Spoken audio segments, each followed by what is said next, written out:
Welcome to bird media. నేను మీ పవన్ కృష్ణమూర్తి. మీకు ఇక్కడ ఒక వీడియో చూపిస్తాను, ఒకసారి చూడండి.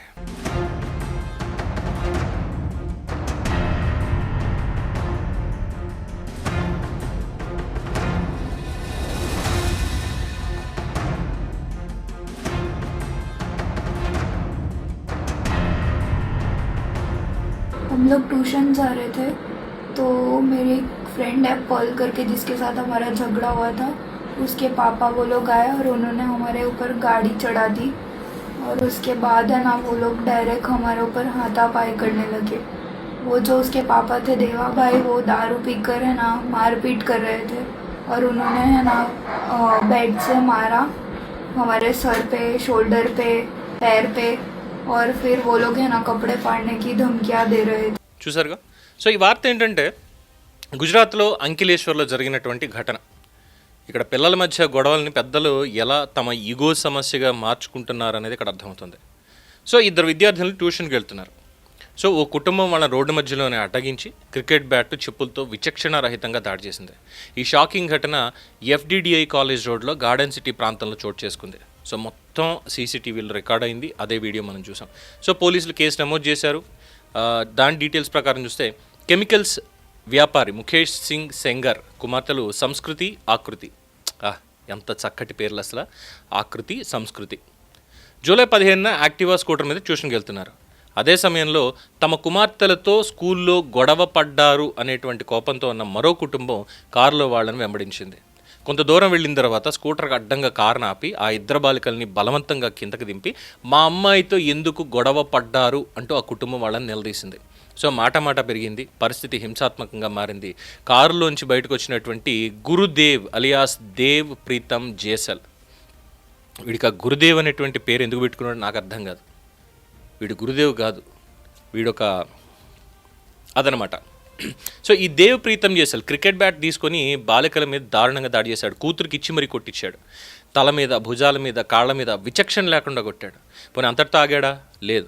అతని భార్య భావన జేసల్, వాళ్ళ కుటుంబంలో వృద్ధురాలు కూడా చెప్పులతో బాలికలను కొట్టారు. అంటే ఇక్కడ చూడండి, తల్లి తండ్రి మాత్రమే కాదు, ఆఖరికి ఆ ముసల్ది కూడా.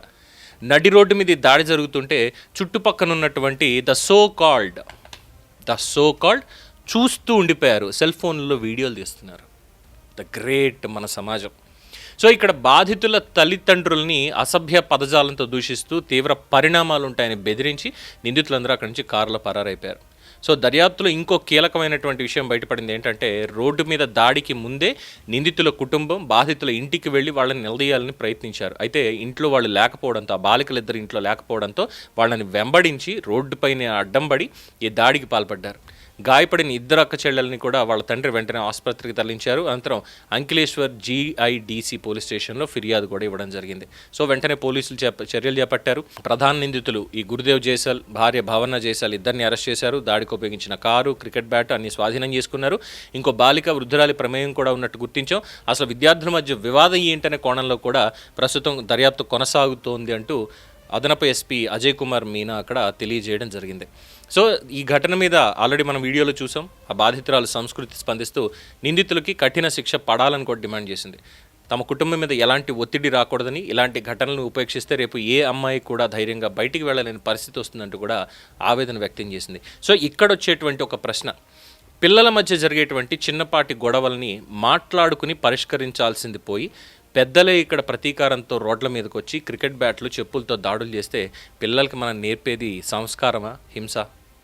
పిల్లలు తప్పు చేస్తే వాళ్ళని సరిదిద్దాల్సిన బాధ్యత ఇక్కడ తల్లిదండ్రులది. కానీ పిల్లల గొడవల్ని పెద్దలు యుద్ధంగా మారిస్తే ఇక్కడ ఏమవుతుంది? ఇక్కడ ఓడిపోయేది ఒక కుటుంబం కాదు, ఒక మొత్తం సమాజం అంతా కూడా. నిజానికి ఆ ఘటన జరిగినటువంటి ప్లేస్లో ఉన్న ప్రతి ఒక్కళ్ళు కూడా నిందితులే. స్కూల్ ఉన్న తర్వాత పిల్లల మధ్య ఏదైనా వాగ్యుద్ధాలు వస్తాయి ఏదో ఒక దాంట్లో. వాళ్ళని అక్కడ లేదు, మీరందరూ ఒక తరగతిలో ఉన్నారు, ఒక స్కూల్లో చదువుకుంటున్నారు, మీరందరూ ఫ్రెండ్స్.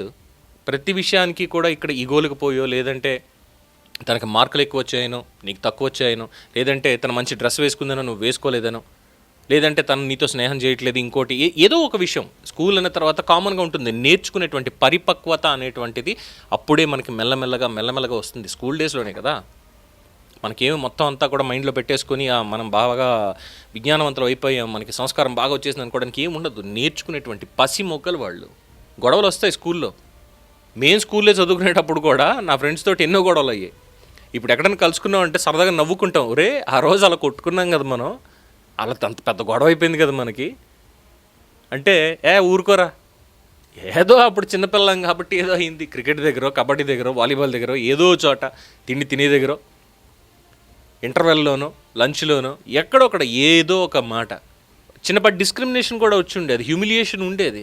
కానీ అవన్నీ ఏంటంటే ఆ 4 గోడల మధ్యలోనే, ఆ కాంపౌండ్లోనే సమస్య పోయి బయటకు వచ్చేవాళ్ళం. ఇంటికి వెళ్ళి చెప్తే ఇంట్లో పిల్లల్ని మమ్మల్ని కొట్టేవాళ్ళు, ఏదైనా ఇగో నేను ఫలానా వాడు ఇలా అన్నాడు నాన్న అంటే బుద్ధి లేని కాదు, స్కూల్లో అన్నీ కూడా ఇంటికి తీసుకొస్తారని చెప్పి పెట్టేవాళ్ళు.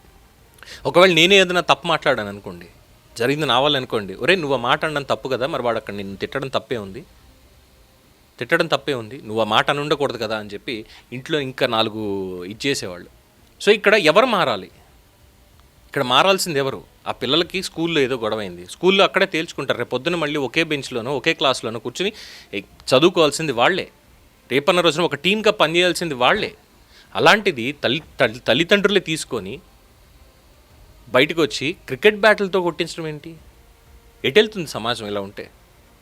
ఇక్కడ మారాల్సింది పిల్లల కాదు, ఇక్కడ మారాల్సింది తల్లిదండ్రుల ఆలోచన ధోరణి. పిల్లలు కొట్టుకుంటారు, తిట్టుకుంటారు స్కూల్లో, కాలేజీలో సహజం. అలాంటి వాళ్ళు ఎవరున్నారు చెప్పండి? అలాంటి ఇష్యూస్ లేనివి అనేటిది ఎక్కడుంది చెప్పండి? స్కూల్లో మాత్రమే కాదు, ఇది ప్రతి ఇంట్లో కూడా ఉండేటువంటిదే. చిన్నపిల్లగా ఉన్నప్పుడు అన్నదమ్ములకు పడదు ఒక్కొక్కసారి, వాడు వీడి ఏదో గిలికజ్జాలు పెట్టుకుంటారు. అప్పుడు తల్లిదండ్రులు ఏం చేయాలి? నాన్న అలా కొట్టుకోకూడదు, తప్పు అని చెప్పాలి. ఆ పెంపకం అనేది ఉంటుంది. ఇప్పుడు ఇవాళ తిట్టారు అందుకని చెప్పి గొడవ పెట్టుకుని క్రికెట్ బ్యాట్ ఇచ్చాడు తండ్రి, రేపొద్దున్న ఎదుగుతుంది, అప్పుడు నాన్న నాకు క్రికెట్ బ్యాట్ ఇచ్చాడు, ఇప్పుడు నాన్న అడిగి తీసుకోవడం దేనికి, నేను ఏది ఉంటే అది తీసుకుని నేను కాలేజీలోనే కొడతాను, నన్ను ఎవరన్నా మాట్లాడితే, నాతో ఎవరన్నా గొడవ పడితే నేనే కొడతాననే ఒక ఆలోచన ఆ పిల్లకి కలిగితే తన జీవితం నాశనం అయిపోతుంది. తన జీవితం మాత్రమే కాదు, ఇలాగే పెంపకం అనేది ఉంటే సమాజమే నాశనం అయిపోతుంది. సమాజం నాశనం అయింది అంటే దేశమే నాశనం. చూస్తున్నాం కదా మనం అనేక దేశాల్లో ఏం జరుగుతోంది అనేది, ఎలా పెంచుతున్నారు అనేది. హింసే ప్రవృత్తిగా పెంచుతున్నారు, అందుకే ఆ దేశాలన్నీ కూడా అలా ఉండిపోయాయి. హింస మాత్రమే వాళ్ళకి, విష బీజాలు నాటి పెంచుతున్నారు. ఇది గుజరాత్లో జరిగింది అనుకుంటే మన పొరపాటు, ఇది మన సమాజంలో జరిగింది అనుకోవాలి. అండ్ చుట్టుపక్కల చూస్తున్న వాళ్ళు వెంటనే పట్టుకుని ఆపాలి కదా, లేదు వాళ్ళు కారులో వచ్చారు, వీళ్ళు బండి మీద వచ్చారు, అది కూడా ఒక డిస్క్రిమినేషన్ ఏమో. కారులో వచ్చిన వాడు ఎంత పవర్ఫుల్ వాడో, బండి మీద వచ్చిన వాడు వాళ్ళదే ఉందిలే, 2 పిల్లల పాపం, మళ్ళీ మనం వెళ్తే మన కొడతారేమో, మన ఏమైనా చేస్తాడేమో. రేపు పొద్దున్న మన ఇంట్లో కూడా జరిగితే అప్పుడు తెలిసి వస్తుంది మనకి. రోజు ఎన్నో సంఘటనలు జరుగుతున్నాయి. ఇక్కడ మారాల్సింది తల్లిదండ్రులు. ఎంత పెద్ద స్కూల్లో జాయిన్ చేశాము, ఎన్ని లక్షలు మనం ఫీజు కట్టామనేది కాదు, మనం పిల్లలకి ఏం నేర్పుతున్నాము, మనం ఎలా ఉన్నాము అనేటువంటిది ఉండాలి. మారల్ పోలీసింగ్ చేస్తున్నారని ఎవరికైనా అనిపిస్తే ఏం చెప్పలేను, కానీ డెఫినెట్గా ఇదైతే పద్ధతి కాదు. డెఫినెట్గా తల్లిదండ్రులు ప్రతి ఒక్కళ్ళు కూడా ఆలోచించాల్సినటువంటి ఒక సంఘటన. మనం ఎలా ఉన్నాం పిల్లలతోటి, మన పిల్లలు వేరే వాళ్ళతో ఎలా ఉంటున్నారు, అసలు మన పిల్లల్ని ముందు మనం పట్టించుకుంటున్నామా లేదంటే మన ఉరుకుల పరుగుల జీవితంలో వాడికి ఒక 5 లక్షలు ఫీజు కట్టాలి, 2 లక్షలు ఫీజు కట్టాలి కాబట్టి నేను వెళ్ళి కుక్క చాకరీ చేసి వస్తాను, నేను వాడు ఎలా ఉంటే నాకెందుకు, వాడు కట్టాల్సింది, నేను ఒక పెద్ద స్కూల్లో వాడిని వేసాను, లేదంటే ఒక ఇన్ని లక్షలు ఫీజు కట్టాను కాబట్టి వాడు చదవాలంతే. వాడు ఎలా ఉంటున్నాడు, ఏం చేస్తున్నాడు, వాడి ఆలోచనలు ఎలా ఉన్నాయనేది తల్లిదండ్రులు ఎప్పుడైనా సరే కాస్త టైం స్పేర్ చేసి కూర్చోగలుగుతున్నారా? జరగట్లేదు, అది ఖచ్చితంగా జరగట్లేదు. ఇంకప్పుడు మనం ఏం చెప్తాం? మనం ఎలా ట్రీట్ చేస్తే వాళ్ళు అలా ట్రీట్ చేస్తారు అనేటువంటిది కూడా ఇక్కడ పాయింట్ కాదు. మనం ఎలా మన తర్వాతి తరాన్ని నడిపిస్తున్నాం ముందుకి, వేటితో నడిపిస్తున్నాం, విలువలతో నడిపిస్తున్నామా, విద్వేషంతో నడిపిస్తున్నామా? ఇదే మెయిన్ పాయింట్. విలువలతో నడిపిస్తున్నాం అనుకోండి దేశం ఎక్కడో ఉంటుంది, అదే విద్వేషం అనుకోండి మిగిలేది చివరికి విధ్వంసం మాత్రమే.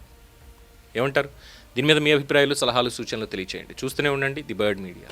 ఈ వీడియో మీకు నచ్చినట్లయితే లైక్ చేయండి, షేర్ చేయండి, సబ్స్క్రైబ్ చేయండి. మరిన్ని అప్డేట్ల కోసం మా వాట్సాప్ ఛానల్ను ఫాలో చేయండి.